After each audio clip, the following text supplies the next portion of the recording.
Hey guys, it's Clovis, and we're back with our Shin Monsters 2 Let's Play. So this is kind of like the end of what was supposed to be part 4, where I kind of vowed to defeat Rex and Weevil with his Predator Dark Magician deck, or Black Magician as it's known in the Japanese version. Ooh, what did I do? I changed some spells around. I don't think I did any change too drastic, but just basically took some stuff out, added some new stuff in, can maybe, hopefully demonstrate the Hannibal Necromancer with Call the Haunted, maybe. I do have mostly similar cards, but you know what, we'll take out one of these, and I'll chuck in a Dancing Elf, so we've got a Dark Elf fusion there. I'm definitely going to go back to this deck a little bit later. This will be the last duel with the Dark Magician deck. At the moment, at least, for the now. So, we'll give it a good send-off. We'll take Weevil on. We can talk a bit about him when we're dueling him. Weevil, because he's...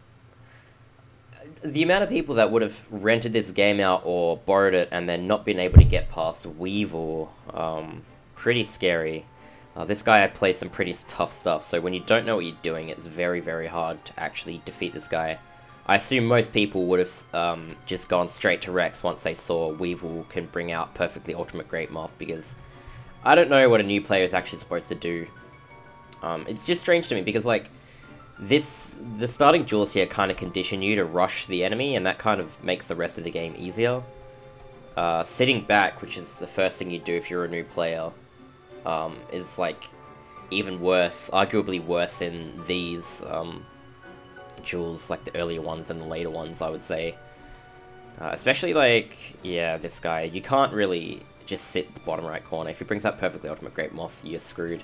It's the same as the duel down here with Bones, which I could technically duel him now if my deck cost was low enough, but I'll go back to him and Panic a bit later. For now, we'll go into the Weevil duel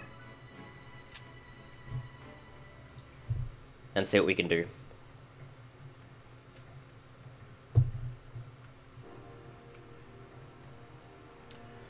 I did plan to do some shenanigans, but again, I don't have that many cards. I do have a bunch, but I don't have every card in the game, so I kind of, you know, my options are a little bit limited here. Alright, so already we've got a pretty damn good setup in our hand. So the Hannibal Necromancer here powers up zombie cards, so if we change all of our stuff to zombies, then we can just give him 300 bonus damage. Also, there are a few tiles here of Wasteland, just 3 of them, but they definitely come in handy. We can probably use them to our advantage, I would say. In fact, I'm gonna sit maybe around this corner, this back corner, because then we can let him sort of play what he wants to, and then just actually see his cards and his playstyle and stuff. Normally, if you just run to the top right, then he, you know, just starts moving all over his cards, and you can just attack him really easily. Move around his traps and stuff like that.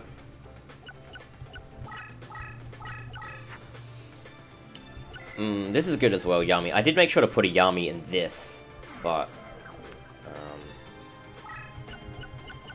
not sure if I should use it or not.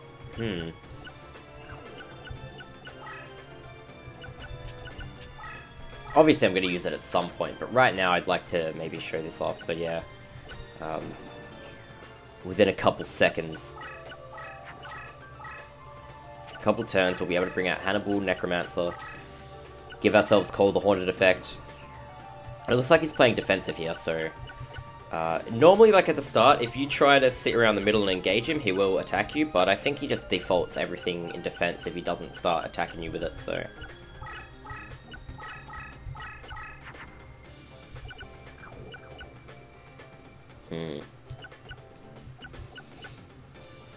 You know what, I'm just gonna activate this here.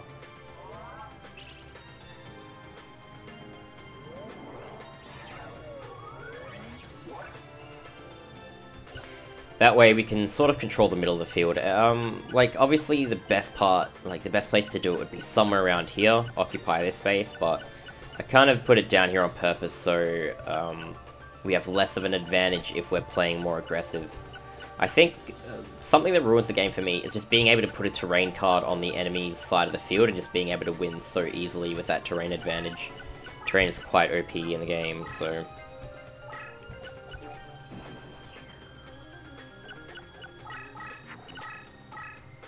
Here we go, boys. Here we go. Perfectly Ultimate Great Moth. It's now being attempted to be summoned, so...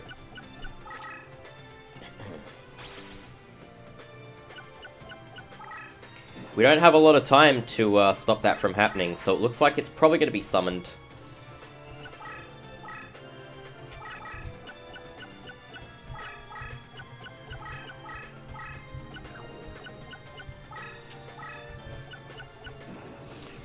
I think I may or may not have included Shadow of Eyes to try and stop him from being able to do that, but I didn't put in too much. I was going to put in Fisher, but I don't actually think I have that card. I think... I swear I got it, but I don't think I actually have it. Maybe I just didn't look properly. We do also have cards like Cursebreaker.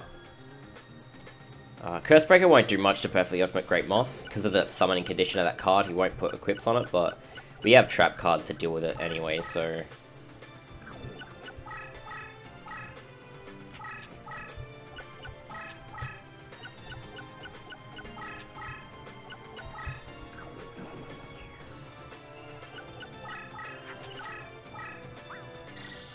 There you go, so Weevil's using it as equips.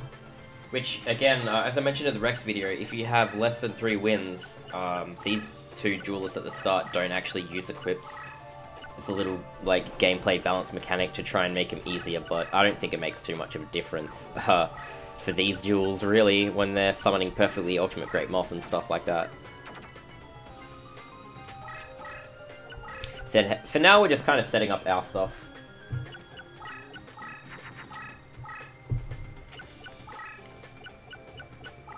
If you rush him, you can get him to actually move on top of that Perfectly Ultimate Great Moth and destroy it. You can also use, yeah, as I mentioned before, Fisher. Fisher is a sick card for this duel. And here we go. Awesome. So, we chuck this in a deck purely for the Perfectly Ultimate Great Moth. So, even though this is going to turn into the Pupa of Moth, he won't be able to flip it up in face-up defense. And because of the way the AI is programmed, he'll attempt to, and then during that calculation where he flips it face-up defense, he realizes he can't put it in defense, and then it defaults it to attack. So once he reveals my Shadow of Eyes, he's going to flip that in face-up attack, and then just leave it there, which is kind of funny. But already we got some pretty good cards set on the field. We've got our 2 Hannibal Necromancers and our Call the Haunted, so at any time we can flip those up and give our cards an extra 600 damage. And there you go, the ooh, and he even flipped that in face-up attack. It's funny how the AI just automatically have to highlight everything. So then they flip everything to attack. Ooh, alright. I don't actually have any monsters, so I'll have to be a bit creative here.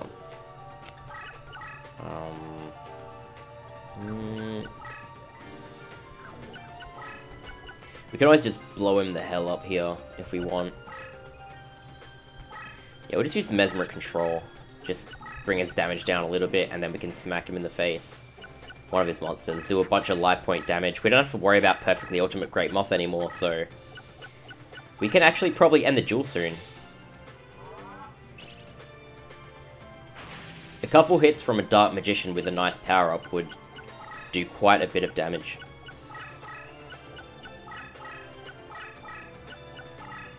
He's just sort of brainlessly moving his insects onto our home turf, so...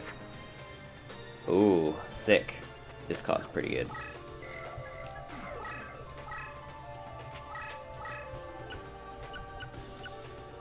So yeah, Call the Haunted. That'll turn all of our cards into zombies. Which won't make a difference damage-wise just off the bat. But now that we've flipped these up and it powers up all of our zombies, you can see the bottom left, the icon, they're all zombies. Or rather, undead as they're known in this game.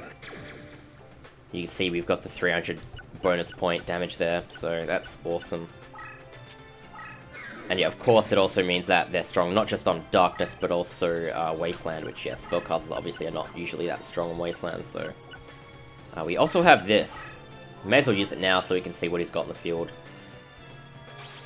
In case he has, like, block attack or something. So there you go. Funny thing is, you know how he doesn't actually play equips if you don't have 3 or more wins? I think that means he also won't set any. So that would affect the way his hand plays out, which is kind of interesting. What I'm suggesting is that if he doesn't have any monsters in his hand that he can summon, he'll try and summon a spell. And with the condition of him being able to play equips, that might mean he will, like, that's when he starts selecting equip cards and putting them down, setting them down on the field to play something so he can draw another card for his next turn. Just the way the AI are programmed, so yeah. This card's actually pretty tough. He chucked 2 equips on Quagga Hercules, and that's 2900 attack is intense. That's actually, yeah, I'm impressed. If he was able to summon his perfectly ultimate Great Moth, we'd be in trouble.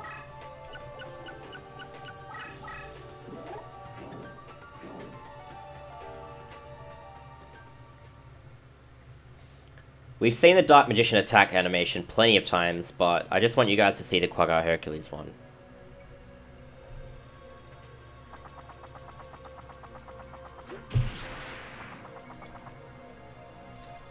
Even though you might never see Quagga Hercules in the anime, it's like kind of like Weevil's signature card in this game, I would say. One of his ace cards for sure.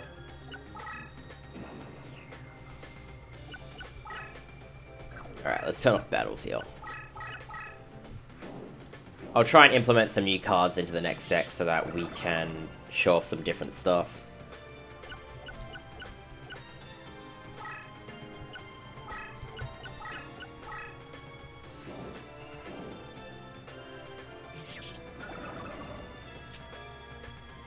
Bam.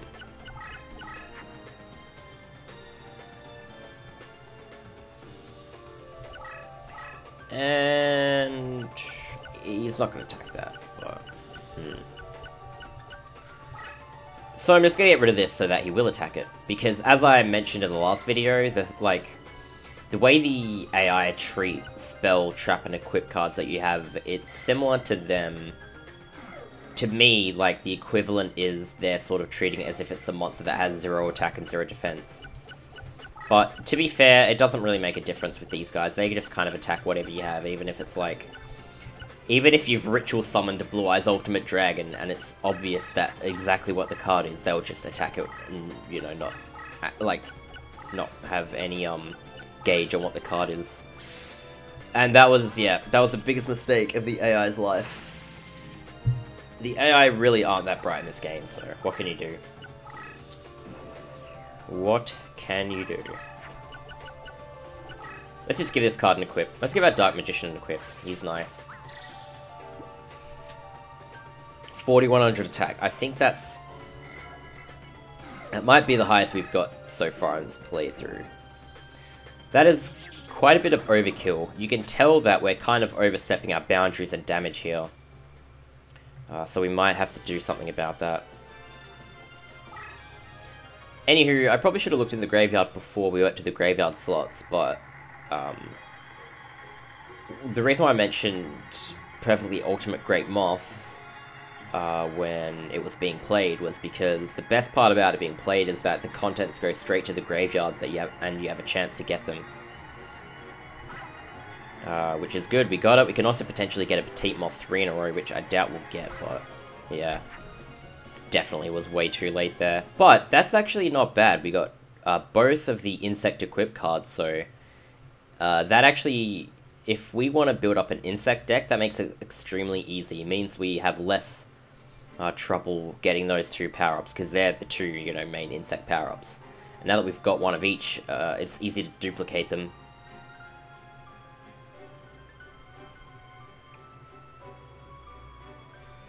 Alright, so you can see the map has opened up quite a bit. Again, I'll take you back to this side. Remember, it's completely linear. However, this one, you branch out with the options here, depending on who you defeat first. This will be the end of the part 4. This will be uploaded as part 4.5, and then I'll go back and do another deck and start part 5. But we have plenty of options to duel anyone here. We can, I think I might do Panic and Necromancer next. We'll see. I'm gonna have to figure out what decks I can make out of the cards that I have, and then think about what's gonna be the best duel against that. And then, yeah, probably after those two, then I'll go up to these guys. We'll see. We can hopefully get some entertaining duels out of Pegasus especially. Anywho, thanks a lot for watching, guys, and I'll catch you guys in part 5. See you later.